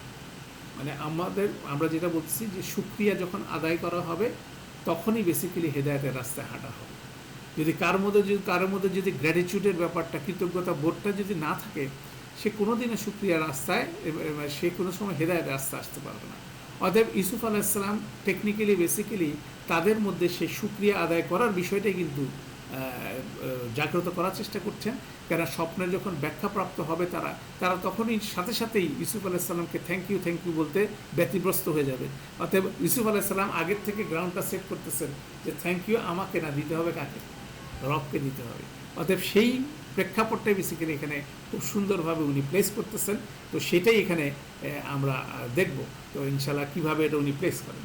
তো যেটা আমরা বলতেছিলাম যে মিশরের সেই যুবকরা মনে করতেছে তার কোন মাস্টার ছিল, তার কোন মনিব ছিল যে তাকে এটা শিখেছে। কেন আমরা যখন 23 নম্বর আয়াতে ইউসুফ আলাইসাল্লাম সেই মহিলাকে যখন স্মরণ করাই দিলেন, ইন্নাহু রব্বি আহসানা মাসওয়ায়া, এটা ইউসুফ আলাইসাল্লাম ওনার আল্লাহর কথা বললেন, কিন্তু সেই মহিলা বুঝলো হচ্ছিল কি, সেটা হয়তো বা ইউসুফ আলাইসাল্লাম তার স্বামীর কথা বলা হচ্ছে, কেন তারা রবটা সেভাবে বুঝতো।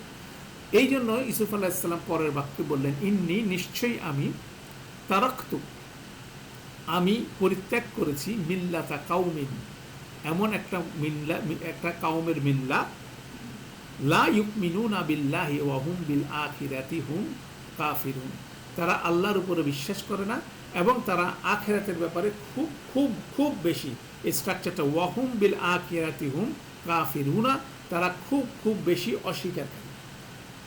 দ্যাট মিনস যে রবের কথা বলা হচ্ছে সে রব এই রব না, সেটা হচ্ছিল রবটা হচ্ছে কি আল্লাহ। এখানে আল্লাহ শব্দটা এখানে আসে। দ্যাট মিনস প্রথমে রবের কথা বলা হলো, এখানে যালিকুমা মিম্মা আল্লামানি রব্বি, এর পরের বাক্যে বলা হলো রবের কথা, যে রবের উপরে উনি বিশ্বাস করেন ওরা বিশ্বাস করেন। তাহলে যে জিনিসটা উনি ছেড়ে আসছেন, তাহলে এখানে উনি কি ছেড়ে আসছেন, এটাকে যদি অ্যানালাইসিস করা হয়, উনি বেসিক্যালি ছেড়ে আসছেন সে আজিজকে, সে আজিজের স্ত্রী এবং আজিজের স্ত্রীর যারা বন্ধুবান্ধব ছিল সেই মহিলারা, তাদের যে কাউম, তাদের যে সমাজ, এটাকে বেসিক্যালি উনি অ্যাবান্ডেন করে চলে আসছেন।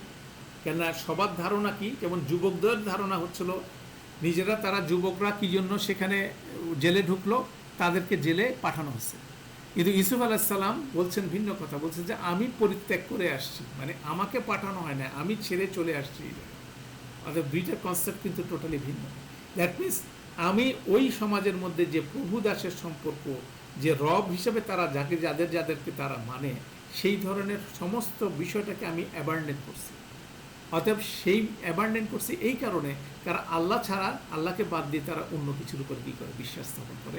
অতএব রব বলতে উনি বেশি যে জিনিসটা বলতে চাচ্ছেন, সেটাকে খুব সুন্দরভাবে তাদের সাইকোলজিক্যাল পয়েন্ট অফ ভিউ থেকে এটাকে কী করলেন, প্লেস করলেন, যে কাউম আল্লাহর উপর বিশ্বাস করে না, ইয়াউমুল আখিরের উপর বিশ্বাস করে না, তাকে আমি কি করছি, অ্যাবান্ডেন করে আসছি। এক কথা অনেক কথা বলা হয়ে গেল, রবকে ইন্ট্রোডিউস করতেছে। দ্যাট মিনস লিঙ্কটা দেখা যাচ্ছে যে স্বপ্নের ব্যাখ্যা তারা চাইছিল, সেখান থেকে উনি বলছেন স্বপ্নের ব্যাখ্যা আমি দিব, তোমাদের খাওয়ার আসার আগেই তোমাদেরকে খাওয়ার যেভাবে দেওয়া হয় স্বপ্নের ব্যাখ্যা পাওয়া, কিন্তু স্বপ্নের ব্যাখ্যাটা আসবে কার কাছ থেকে? রবের পক্ষ থেকে। আর তুমি মনে করতেছো রব কি সেরকম তোমাদের কোনো মনিব? কোনোভাবে সেটা নয়।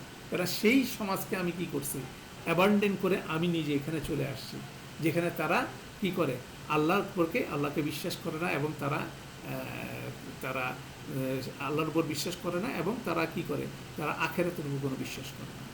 এখানে এখন প্রশ্নটা আমরা যেটা বলছিলাম যে তারা এবার তাদের সমাজটার কথা যদি আপনি চিন্তা করেন, বেসিক্যালি তারা কি ইউসুফ আলাইসাল্লামকে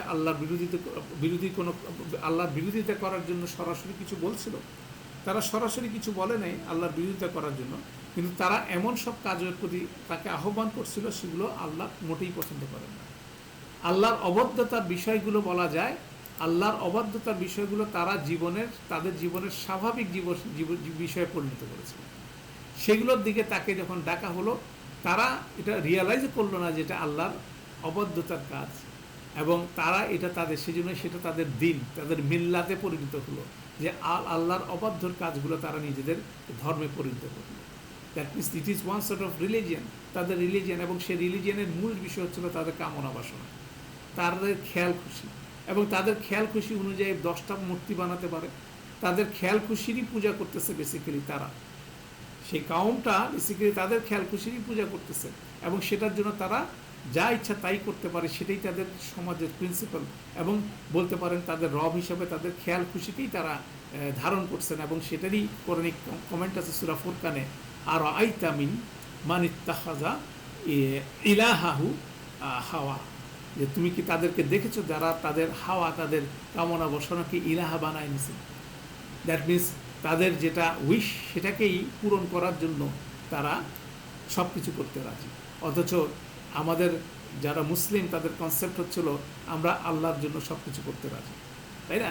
তাহলে দেখা যাচ্ছে একটা গুরুত্বপূর্ণ বিষয় এখানে। তাহলে সেই জিনিসটাই এখানে ইউসুফ আলাইহিসসালাম পরিষ্কার করে বললেন যে এই ধরনের কাউমকে পরিত্যাগ করে উনি জেলে আসছেন, ওনাকে জেলে প্রেরণ করা হয় নাই, উনি স্বেচ্ছায় আসছেন। অতএব এখানে একটা পাওয়ারফুল ওয়েতে অনেক কিছু নিজের ব্যাপারেও একটা ইন্ট্রোডাকশন দিলেন, পাশাপাশি সেই রবকে রাইট ওয়েতে উনি ডিফাইন করলেন। অতএব এটাও কিন্তু একটা গুরুত্বপূর্ণ বিষয়। তাহলে এই জিনিসটা বলার পরে বেসিক্যালি উনি বললেন যে উনি কোন জিনিস অ্যাবান্ডেন করে আসছেন, পরিত্যাগ করে আসছেন। পাশাপাশি প্রশ্ন আসে তাহলে উনি কি ফলো করেন, উনি কাকে অনুসরণ করেন। তাহলে সেই প্রসঙ্গটা যখন চলে আসতেছে 38 নম্বর আয়াতে উনি সেই জিনিসটা বর্ণনা করলেন, উনি কাকে ফলো করেন।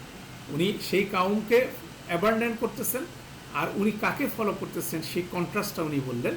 সেখানে বললে ওয়াত্তাবা আতু, এবং আমি অনুসরণ করি মিল্লাতা আবা, যে আমার পূর্বপুরুষের মিল্লাত, এবং সেই মিল্লাতটা কারা, মিল্লাতের বিষয় কারা, তারা হচ্ছে ইব্রাহিমা ওয়া ইসাকা ওয়া ইয়াকুব।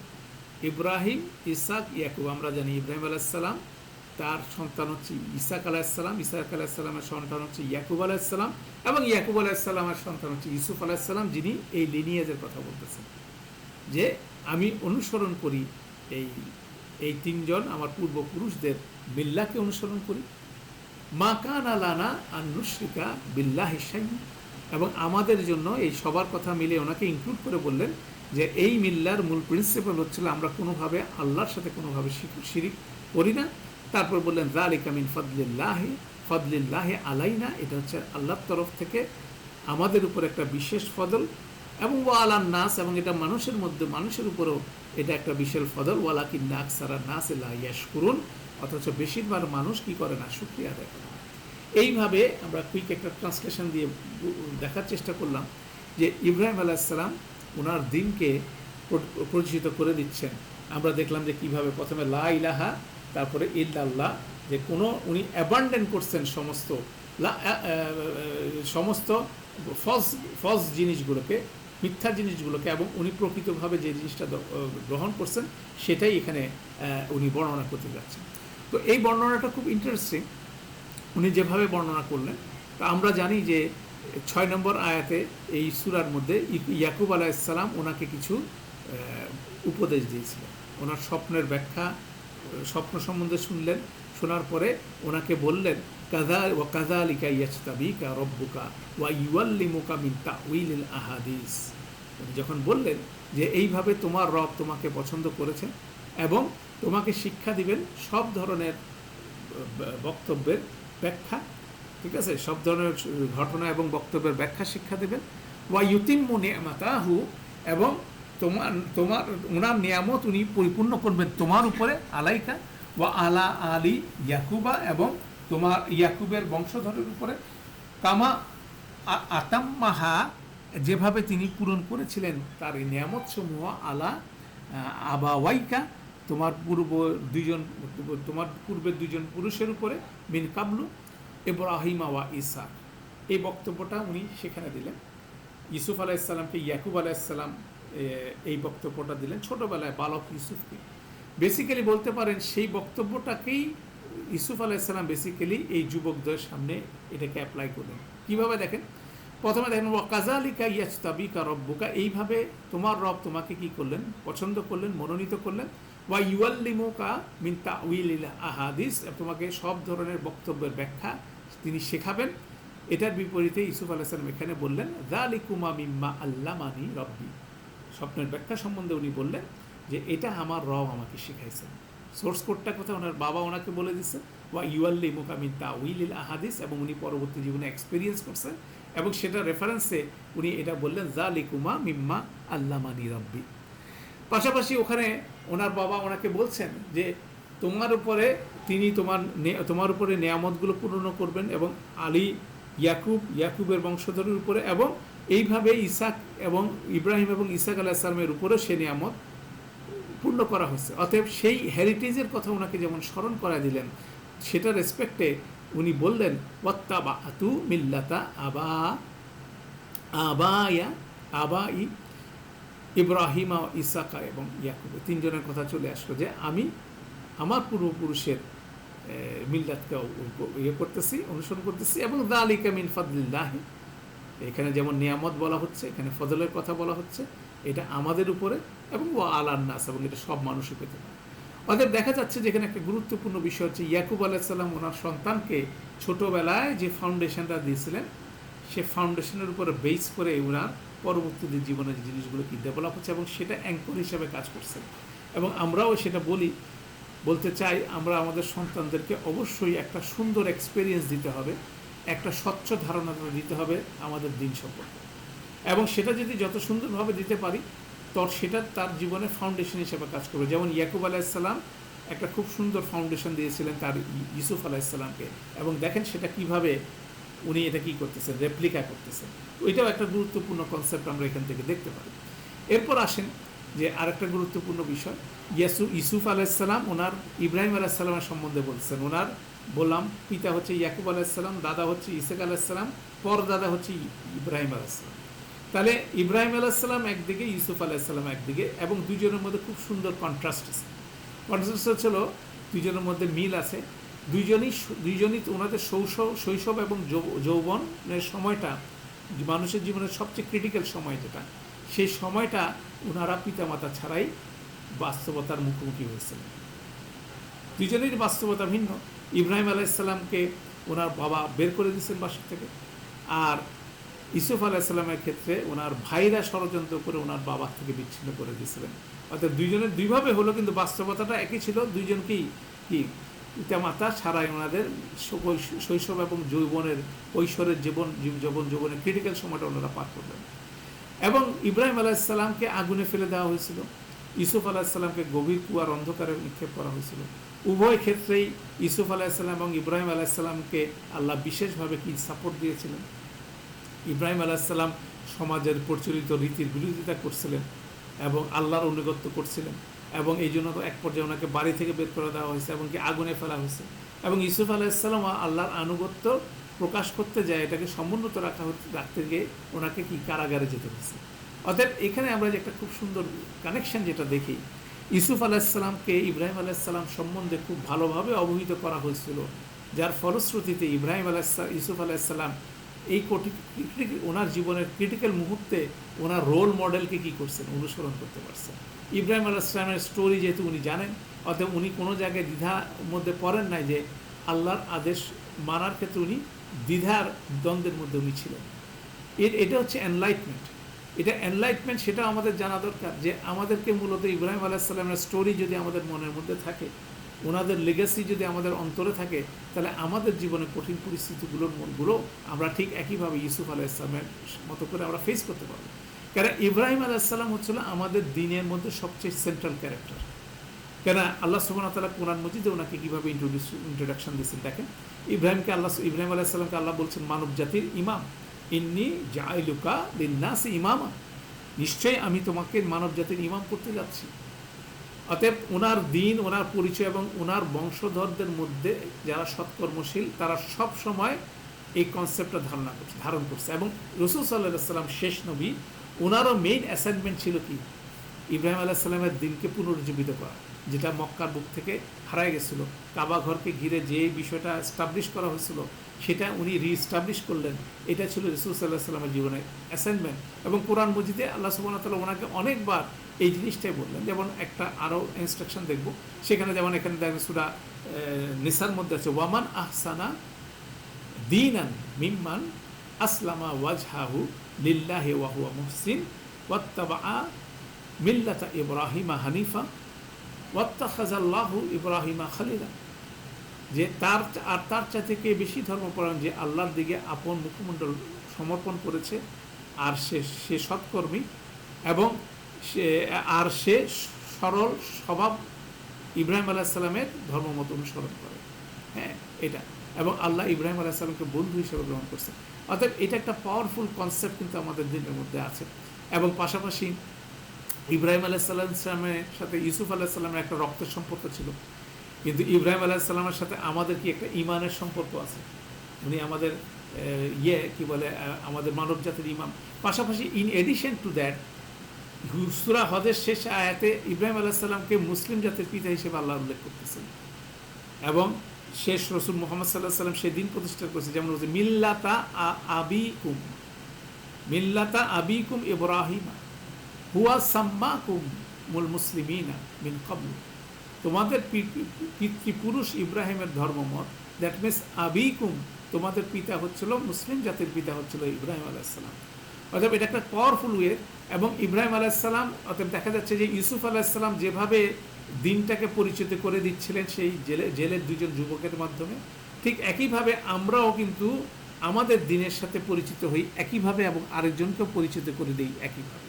অর্থাৎ ইউসুফ আলাইহিস সালাম যেভাবে ওনার দিনকে প্রচার করলেন, এটাই আমাদের জন্য রোল মডেল হওয়া উচিত। কেন এই আলোচনাটা কোরআন মজিদে বারবার আসছে। এবং আপনি যদি দেখেন সূরা বাকারার মধ্যে সে আয়াতটা একসাথে আল্লাহ বলছেন 136 নম্বর আয়াতে, কুলু, তোমরা সবাই বলো, সব মুসলিমদেরকে বলতেছেন আল্লাহ সুবহানাহু ওয়া তাআলা, আমান্না বিল্লাহি, আমরা আল্লাহর উপর ঈমান এনেছি, ওয়ামা উনজিলা ইলাইনা, এবং যা কিছু নাজিল হয়েছে, যা কিছু নাজিল, ওয়ামা উনজিলা ইলাইনা, আমাদের উপর যা কিছু নাজিল হয়েছে, ওয়ামা উনজিলা, এবং যা কিছু নাজিল হয়েছে, ইলা ইব্রাহিমা ওয়া ইসমাঈলা ওয়া ইসাকা ওয়া ইয়াকুবা ওয়াল আসবাতি ওয়ামা উতিয়া মুসা ওয়া ঈসা, এবং যাকে মুসা এবং ঈসাকে দেওয়া হয়েছে, ওয়ামা উতিয়ান নাবিয়ুনা মিন রাব্বিহিম, এবং অন্য সব নবীর উপরে যা কিছু নাজিল হয়েছে সবগুলোর উপরে, লা নুফাররিকু বাইনা আহাদিম মিনহুম, আমরা তাদের মধ্যে কোনো রকম পার্থক্য করি না, ওয়া নাহনু লাহু মুসলিমুন, এবং তারা সবাই হচ্ছে কি, সবাই হচ্ছে মুসলিম। তাহলে এই যে পাওয়ারফুল কনসেপ্টটা, নবী রাসূল যারাই আল্লাহ প্রেরণ করছেন সবাই একই বক্তব্য দিয়েছেন। অর্থাৎ এখানে কোনো রকম ভিন্নতার কোনো বিষয় নেই। তো এই বিষয়টাই বেসিক্যালি ইব্রাহিম আলাইহিস সালাম, ইউসুফ আলাইহিস সালাম এইভাবেই ওনার দিনটাকে ইন্ট্রোডিউস করতেছেন, ওনার এই লেগেসির কথা বলতেছেন। এখন ন্যাচারালি আসে যে এই যে বড় বড় দিনের আপনার বংশের কথা বলছেন, তাহলে এই বংশের মূল বিষয়, পূর্বপুরুষের ধর্মের কথা বলা হচ্ছে, এই ধর্মের বৈশিষ্ট্যটা কি? কেন মুসারের যে যুবক দুজন তার পার্সপেক্টিভ থেকে চিন্তা করেন, তাদের কাছে যখন বলা হচ্ছে, ইউসুফ আলাইহিস সালাম যখন জেলখানায় বসে বলতেছেন আমার একটা বড় লিনিয়েজ আছে, আমার একটা পাওয়ারফুল লিনিয়েজ আছে, বংশ আছে, তো জেলখানায় বড় বংশের লোক কেমনে আসলো, তাই না? তাহলে সেটাও একটা বিষয়। তো এই ধরনের অনেক চিন্তা। তাহলে ঠিক আছে, বড় বংশ হলে বংশের পরিচয় কি আছে? কেন তারা পরিচয় বলতে যে জিনিসগুলো বুঝে ওই বংশের কোনো বড় শহর নামে শহর আছে কিনা, কোনো স্থাপনা আছে কিনা। কেননা মিশরের কালচার অনুযায়ী যত বড় বড় মানুষ তাদের এখানে বসবাস করছে, সবাই কী করছে, বড় বড় স্থাপনা তৈরি করছে, সেই কালচার এখনও বলবৎ আছে। কিন্তু এই ইব্রাহিম আলাইসাল্লামের নামে কোনো শহর নাই, ইসাক আলাইসাল্লামের নামে কোনো ধরনের স্মৃতিসৌধ নাই, আর ইয়াকুব আলাইসাল্লাম যেখানে থাকেন এখন সেটা কোনো বিখ্যাত জায়গা না। সব কিছু মিলায় তাহলে ফিজিক্যাল এক্সিস্টেন্স বলতে, ফিজিক্যাল কোনো নমুনা বলতে কোনো কিছু নেই। তাহলে এটা একটা পাওয়ারফুল জিনিস। রসুল সাল্লাহ সাল্লামের জন্য কোনো রকম রেস্ট হাউস আপনি কি মদিনার বুকে পাবেন না, মক্কার বুকে রসুল সাল্লাহ সাল্লামের রেস্ট হাউস বা ওনার নামে কোনো স্থাপনা আমি কোনো জায়গায় দেখতে পাবো না। তাহলে এটা কিন্তু একটা গুরুত্বপূর্ণ বিষয়। তাহলে মূল বৈশিষ্ট্যটা কী? তখন মূল বৈশিষ্ট্যটা হলো কি, ইব্রাহিম আলাইহিস সালামের মূল বৈশিষ্ট্য হচ্ছিল আল্লাহর তাওহীদ। কোনোভাবে শিরিক করেননি তিনি। বলে এই দিনের কথা উল্লেখ করার সাথে সাথে তিনি দিনের মূল বিষয়টা বললেন ওনার মতো করে এর পরের বাক্যে, মা কানা লানা আন নুশরিকা বিল্লাহি মিন শাই, যে আমাদের আল্লাহর ব্যাপারে শিরিক করাটা, কোনোভাবে শিরিক করাটা এটা আমাদের জন্য সাজে না, এটা আমাদের জন্য ন্যায়সঙ্গত হয় না। দ্যাট ইজ দ্য মূল স্পিরিট এই দিনের, যে কোনোভাবে শিরিক করা যাবে না, তাই না? এবং আল্লাহ সুবহানাহু ওয়া তাআলা যদি দেখেন কোরআন মজিদে যখনই ইব্রাহিম আলাইহিস সালামের দিনের কথা বলা হচ্ছে, সাথে সাথে একটা ফ্রেজ আসছে, ওয়ামা কানা মিনাল মুশরিকিন, তিনি কোনোভাবে শিরিককারীদের মধ্যে। 3টা আয়াত এখানে আছে যেখানে আল্লাহ সুবহানাহু ওয়া তাআলা রাসূল সাল্লাল্লাহু আলাইহি ওয়াসাল্লামকে নির্দেশ দিচ্ছেন, এভাবে বলতেছেন, কুল বলো, সাদাকাল্লাহু ওয়াত্তাবিউ মিল্লাতা ইব্রাহিমা হানিফা ওয়ামা কানা মিনাল মুশরিকিন, বলো আল্লাহ সত্য বললেন, সত্য কথা বলেছেন, কাজেই একনিষ্ঠভাবে ইব্রাহিমের দিনকে অনুসরণ করো, এবং তিনি কোনোভাবে মুশরিকদের অন্তর্ভুক্ত ছিলেন না। সূরা আলী ইমরানের মধ্যে। এবার সূরা আনামের মধ্যে দেখেন বলা হচ্ছে, কুল ইন্নানি হাদানি রব্বি ইলা সিরাতিল মুস্তাকিম দীনান কাইয়্যিমা মিল্লাতা ইব্রাহিমা হানিফা, বলো নিঃসন্দেহে আমার প্রভু আমাকে পরিচালনা করেছেন তার সিরাতুল মুস্তাকিমের মধ্যে একটা দিন যেটা কাইয়্যিমান, একদম দাঁড়ায় আছে সুসংগঠিতভাবে, সেই দিনটা হচ্ছে মিল্লাতা ইব্রাহিমা হানিফা ওয়ামা কানা মিনাল মুশরিকিন। তারপরে সূরা নাহলের মধ্যে আসছে 123 নম্বরে, সুম্মা আওহাইনা ইলাইকা, তারপর আমরা ওহী করলাম তোমার প্রতি, ইত্তাবি মিল্লাতে ইব্রাহিমা হানিফা, তুমি কি করো, ইব্রাহিমের মিল্লাতকে একনিষ্ঠভাবে কি করো, অনুসরণ করো, ওয়ামা কানা মিনাল মুশরিকিন।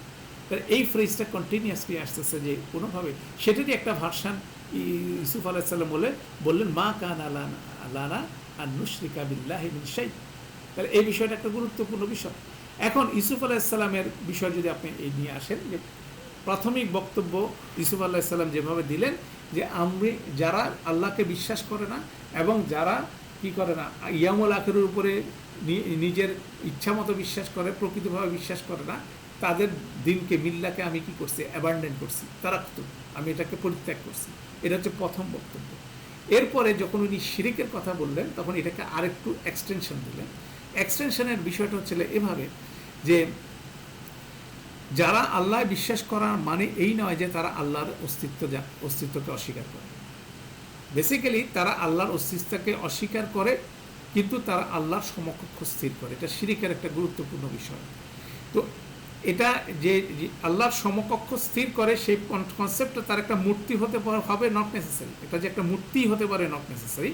এটা হতে পারে তাদের কামনা বাসনা, এটা হতে পারে তাদের লোভ, এটা হতে পারে তাদের কোনো বন্ধু, কোনো ব্যক্তি, কোনো একটা কনসেপ্ট, এনিথিং হতে পারে। যখনই আল্লাহর চেয়ে অধিক কোনো কিছুকে প্রাধান্য দেওয়া হয়, প্রায়োরিটি দেওয়া হয়, তখনই সেটা আল্লাহর সমকক্ষ স্থির হয়ে যায়, তখন শিরিক সংগঠিত হয়। এটা একটা জেনারেল পাওয়ারফুল কনসেপ্ট। যখন আল্লাহর সমকক্ষ তৈরি, যখন আমার আপনার জীবনে কোনো না কিছু আল্লাহর চেয়ে বেশি প্রাধান্য পায়, তখনই আমরা কি শিরিকের মধ্যে ঢুকে যাচ্ছি। এটা হচ্ছে গুরুত্বপূর্ণ জিনিস। এবং ইউসুফ আলাইহিস সালাম বলছেন যে তিনি পূর্বপুরুষ এবং উনি সবাই এই শিরিক থেকে ওনারা বেঁচেছিলেন। এটা হচ্ছে ওনাদের সবচেয়ে গুরুত্বপূর্ণ বিষয়। আপনি শুধুমাত্র আল্লাহর উপর বিশ্বাস করেন না, ইয়ামুল আখিরের উপর বিশ্বাস না, এই বিশ্বাসটার মেইন বেসিক জায়গাটা ছিল কি, কোনোভাবে শিরিকে নিজে ইনভলভ করে না, এবং সেটা ছিল বেসিক্যালি আল্লাহর তরফ থেকে একটা বড় অনুগ্রহ। সেটা যে ওনারা নিজ থেকেই করতে পারছেন, নট নেসেসারি, সেটা ওনারা দাবি করতেছেন না। সেই জন্য এর পরের বাক্যে বললেন, যালিকা মিন ফাদলিল্লাহি আলাইনা, এটা হচ্ছে আমাদের উপরে একটা আল্লাহর তরফ থেকে, যে মিন ফাদলিল্লাহি, আল্লাহ শব্দটা এখানে আসছে, আল্লাহর তরফ থেকে আল্লাহর ফদলগুলোর মধ্যে একটা বিশেষ ফদল আমাদের উপরে, ও আলান নাস, এবং এটা সমস্ত মানুষের জন্য অ্যাপ্লিকেবল হতে পারে, ওয়ালাকিন্না আকসারান নাস লা ইয়াশকুরুন, কিন্তু ওয়াইল বেশিরভাগ মানুষ কী করে, শুকরিয়া আদায় করে। এটাকে খুব সুন্দর করে আমাদের সলভ করতে হবে। মানে যে কন্টিনিউশন অনুসারে আসতেছে, দ্যাট মিনস শিরিক না করার পিছনে উনি বললেন যে শিরিকটা করি নাই, করবো না, সেটা আল্লাহর তরফ থেকে একটা গুরুত্বপূর্ণ ফদল, এবং এটা শুধুমাত্র আমাদের উপরে না, এটা সব মানুষের মধ্যে, মানুষের জন্য অ্যাপ্লিকেবল, কিন্তু ম্যাক্সিমাম মানুষ কী করতে পারতেছে না, সেই ফদলটা জীবনে আনতে পারতেছে না। তার মূল কারণ হচ্ছিল তারা শুকরিয়া আদায় করে না। আবার ফিরে যাচ্ছে সেই গ্র্যাটিটিউডের ব্যাপার, যে জিনিসটা প্রথম থেকে ইউসুফ আলাইহিস সালাম সেট করতেছেন, যে তুর জাকানি, তো আমন তুর জাকানি, যে খাওয়াটা তোমাদেরকে দেওয়া হয়, এবং যেই স্বপ্নটার ব্যাখ্যা বলতেছি সেটাও আসতেছে রবের পক্ষ থেকে। অতএব সেই পাওয়ারফুল কনসেপ্টের দিকে আবার ফিরে যাচ্ছেন এভাবে, যে শুকরিয়া আদায় করা ছাড়া কোনোভাবে এই রাস্তায় কী করা যাবে না, হাঁটা যাবে না, এই রাস্তায় আসা যাবে না, কোনো রকম ফদল পাওয়া যাবে না, সেটা হচ্ছে মূল রূপ, তাই না? তাহলে ইব্রাহিম, ইসাক, ইয়াকুব আলাইহিস সালামের বংশের যে লালিত দিনের মূল বিষয় হলো আল্লাহর সাথে শরীক স্থাপন করা না করা, এবং এর ফলশ্রুতিতে আল্লাহ তাদেরকে কি বিশেষ অনুগ্রহ ওনাদেরকে দিচ্ছেন, এবং এই অনুগ্রহের ফলশ্রুতি হিসাবে সেই যুবকরা কি দেখতেছে, যে সেই অনুগ্রহের ফলে ইউসুফ আলাইহিস সালাম তাদের স্বপ্নের ব্যাখ্যা দিতে যাচ্ছেন। ঠিক আছে? তাহলে আল্লাহর প্রতি, অনুগ্রহের প্রতি সর্বদা কৃতজ্ঞতা প্রকাশ করলে ওই অনুগ্রহটা বেড়ে যায়, এবং এটা শুধুমাত্র ইউসুফ আলাইহিস সালামের বংশ যারা আছে তাদের কথা না, ইউসুফ আলাইহিস সালাম এটাও বলতেছেন, যালিকা মিন ফাদলিল্লাহ আলাইনা ওয়া আলান নাস, এবং যে কোনো মানুষ কিন্তু এটা পেতে পারে, কিন্তু ওয়ালাকিন্না আকসারান নাস লা ইয়াশকুরুন, এই ফ্রেজটা ইম্পর্টেন্ট, যে বেশিরভাগ মানুষ কী করে, শুকরিয়া আদায় করে। শুকরিয়া আদায় না করে যে জিনিসটা মানুষ করে, শিরকের মধ্যে মানুষ ঢুকে যায়। এটা একটা পাওয়ারফুল কনসেপ্ট। মানে শুকরিয়া আদায় যখন না করতেছি, তখন আমরা আপনার নর্মাল মানুষের অ্যাটিটিউড কি, মানুষের অ্যাটিটিউড হচ্ছে না, মানুষকে কেউ যদি কোনো একটা ফেভার করে, সাথে সাথে তাকে কি করবে, তাকে থ্যাংক ইউ বলার জন্য পাগল হয়ে যাবে। ইউসুফ আলাইহিস সালাম যে স্বপ্নের ব্যাখ্যা এখন তাদেরকে বলতে যাচ্ছেন, বলা শোনার সাথে সাথে তারা ওনাকে কি করবে, প্রেজ করা শুরু করবে, এবং ইউসুফ আলাইহিস সালাম সেই কনসেপ্টটা মাথায় রেখেই কিন্তু এই কথাগুলো আগের থেকে ওনাদেরকে বলতেছে, যে শুকরিয়াটা ঠিক ওয়েতে করতে হবে। আল্লাহ শুকরিয়া এমন একটা জিনিস, এটাই হচ্ছে হেদায়েতের মূল বিষয়। আল্লাহ সুবহানাহু ওয়া তাআলা কোরআন মাজিদে বলছে সূরা ইব্রাহিমে, লা ইন শাকারতুম লা আজিদান্নাকুম, যদি তোমরা কৃতজ্ঞতা প্রকাশ করো, অবশ্যই আমরা তোমাদের জন্য কি বাড়িয়ে দেবো, কি বাড়িয়ে দিব, সব কিছু বাড়িয়ে দেবো, তাই না? তাহলে শুকরিয়া আদায় হচ্ছে ইসলামের একটা মূল স্তম্ভ, এবং কোরআন মজিদ শুরু হয়েছে আলহামদুলিল্লাহ ফ্রেজ দিয়ে, যে সমস্ত প্রশংসা এবং ধন্যবাদ আল্লাহর জন্য। তাহলে মানুষ উপকার প্রাপ্ত হলে সে কৃতজ্ঞতা প্রকাশ করবে, এটা মানুষের একটা স্বভাবের সাধারণ গতি। কিন্তু আল্লাহর পক্ষ থেকে মানুষ না চাইতে এত বেশি ফেভার পেয়ে যাচ্ছে, সে এটা গ্রান্টেড মনে করতেছে, এটা তার প্রাপ্য হিসেবে মনে হয়। কারণ আমরা এটা করে থাকি, যেমন পিতামাতার কাছ থেকে আমরা কন্টিনিউয়াসলি ফেভার পাই, আমরা মনে করি এটা আমাদের রাইট, আমরা এটার বিপরীতে এটা অ্যাকনোলেজ করতেও রাজি না, তাই না? যার ফলে কি হচ্ছিল, যেমন পিতামাতার প্রতি আমরা যেভাবে আমরা ইনগ্র্যাটিটিউড শো করি, একই টোনের এক্সটেনশন হচ্ছে আল্লাহর প্রতি আমরা কী করি, অকৃতজ্ঞতার মতো আচরণ করি। তার কারণে এটা আমরা গ্রান্টেড মনে করি। অথচ অপরিচিত কেউ যদি আমাকে ফেভার করে, সাথে সাথে থ্যাংক ইউ বলার জন্য আমরা কি হয়ে যাই, মানে ব্যতিব্যস্ত হয়ে যাই। অতএব এখানে খুব সুন্দরভাবে ইউসুফ আলাইহিস সালাম সেই যুবকদেরকে শেখাচ্ছেন এভাবে, যে উনি যেন ওই যুবকদেরকে বলতেছেন যে আল্লাহর শুকরিয়া আদায় করতে উদ্বুদ্ধ করতেছে, এটা গুরুত্বপূর্ণ বিষয়। তিনি শুরু করেছিলেন যে তাদের রবের স্বপ্নের ব্যাখ্যা শোনার সাথে সাথে কৃতজ্ঞ হওয়া উচিত রবের প্রতি, কেননা উনি জানেন যে তারা কী করবে, ইউসুফ আলাইহিস সালামকে থ্যাংক ইউ বলা শুরু করবে। তাহলে ইউসুফ আলাইহিস সালামকে যদি থ্যাংক ইউ বলা শুরু করে এবং রবের বিষয়টা যদি তারা ইগনোর করে, তাহলে বেসিক্যালি তারা শিরিকের মধ্যে ঢুকে যাচ্ছে। Powerful concept. তারা একটা ফেভার পেতে যাচ্ছে, ইউসুফ আলাইহিস সালাম সেই জন্য তাদেরকে ব্যাকগ্রাউন্ড দিয়ে তৈরি করে বলতেছেন যে রব হচ্ছে এটার পিছনে মূল বিষয়। তারা ইউসুফ আলাইহিস সালামের ব্যাপারে ধন্যবাদ দিতে পারে, কিন্তু রবের ব্যাপারে যদি তারা মানে সাইলেন্ট হয়ে যায়, তাহলে কি করতেছে, তারা শিরিকের মধ্যে চলে যাচ্ছে। অতএব এখানে ইউসুফ আলাইহিস সালাম তাদেরকে কিভাবে শিরিক না করতে হয় সেটা বেসিক্যালি টিচ করতেছেন, সেদিকে কিন্তু নিয়ে যাচ্ছেন, তাই না? তাহলে এই আল্লাহর অনুগ্রহ প্রাপ্ত হচ্ছি, এবং প্রাপ্ত হওয়ার সাথে সাথে সেটাকে রাইট ওয়েতে রিকগনাইজ করতেছি, বিভিন্ন উসিলায় সেটা আসতে পারে। সেই উসিলাটাকেও রিকগনাইজ করার সাথে সাথে অবশ্যই আল্লাহকে রিকগনাইজ করতে হবে, তাহলে আমরা কি করতে পারবো, শিরিক থেকে নিজেকে বাঁচাতে পারবো। তাহলে বেশিরভাগ মানুষ তাহলে কি করতেছে, শুকরিয়া আদায় না করে শিরিকের মধ্যে ঢুকে যাচ্ছে। এই কনসেপ্টটা খুব পাওয়ারফুল ওয়েতে ইউসুফ আলাইহিস সালাম এখানে ডিসিমিনেট করলেন, ওনার দিনের দাওয়াতের ক্ষেত্রে এটা গুরুত্বপূর্ণভাবে দিলেন। তো এতটুকুর পরে আমরা নেক্সট সেশনে দেখব যে এর ফার্দার এক্সটেনশন কোন দিকে যাচ্ছে, কেন আমরা শুধুমাত্র আজকে 37 এবং 38 নম্বর আয়াত নিয়ে আলোচনা করলাম। এরপরে আসবে 39, 40, আরও 2টা আয়াত হবে এই 2টার কন্টিনিউশন হিসাবে। তারপর উনি স্বপ্নের ব্যাখ্যাটা দিতে যাচ্ছেন। অতএব খুব খুব সুন্দরভাবে ইউসুফ আলাইহিস সালাম কী করতেছেন, তাদেরকে এই স্বপ্নের ব্যাখ্যা দেওয়ার সাথে সাথে তাদেরকে একটা পাওয়ারফুল দাওয়াতের কাজ করতেছে। কেন এখানে এটা অবশ্যই আমাদেরকে শিক্ষণীয় বিষয় আছে, কেন এটা আমাদের জরুরি শিক্ষণীয় বিষয়। তাহলে শিক্ষণীয় বিষয় হচ্ছে কাউকে যদি আমাদেরকে দাওয়াত দিতে হয় তাহলে অবশ্যই দাওয়াতটাকে প্রাসঙ্গিক হতে হবে, 1 নম্বর বিষয়। যে দাওয়াতের আদব বলে আমরা যে জিনিসটা এখান থেকে শিখতে পারি, আজকের ক্লাসের আমাদের লাস্ট আলোচনা, ছোট্ট করে আলোচনা করবো আমরা ইনশাল্লাহ, যে দাওয়াত কাউকে যখন আমরা দিতে যাচ্ছি অবশ্যই আমাদের আলোচনাটা প্রাসঙ্গিক হতে হবে। তার যে কিউরিসিটি, যে ব্যক্তি আপনার কাছে কোনো কিছু বিষয় নিয়ে আসছে, তার রিকোয়েস্ট বা তার ইন্টারেস্টের জায়গাটা থেকে আপনাকে আমাকে দাওয়াতটাকে এক্সপান্ড করতে হবে, এটা গুরুত্বপূর্ণ বিষয়। তাহলে আগ্রহ, যেমন ইউসুফ আলাইহিস সালাম কী করলেন, তাদের যে স্বপ্নের ব্যাখ্যাটা চাইলো, সাথে সাথে ওখানে উনি আগ্রহ প্রকাশ করলেন। পাশাপাশি উনি সময় বিবেচনাটা ইম্পর্টেন্ট, ঠিক আছে, তাদের ইন্টারেস্ট কোন জায়গায় এবং তাদের কতটুকু সময় আপনাকে নিতে পারবেন সেটা কিন্তু এনশিওর করতে হবে। তো ইউসুফ আলাইহিস সালামের কাছে ওই যুবক দুই আসার সাথে সাথে উনি কী করলেন, সাথে সাথে উৎসাহ প্রকাশ করলেন, সুন্দর একটা বাক্য ব্যবহার করলেন, আবার এনশিওর করলেন যে এই জিনিসটা তুমি অল্প সময়ের মধ্যে উনি সলভ করে দিচ্ছেন। অতএব তারা আগ্রহ সহকারে ইউসুফ আলাইহিস সালামকে ইনভলভ হলেন। তারপর উনি বলা শুরু করলেন যে এই যে স্বপ্নের ব্যাখ্যাটা তোমাদেরকে আমি বলতে যাচ্ছি, এটা কিন্তু আমার বানানো কিছু না, এটা আমি আবিষ্কার করি না, এটা আমার রব আমাকে শিখেছে। তারপর রবের কথা বললেন, রব থেকে আল্লাহর কথা বললেন, আল্লাহ থেকে দিনের কথা বললেন, এবং সমস্ত প্রসেসটা খুব অল্প সময়ের মধ্যে শেষ করে দিলেন।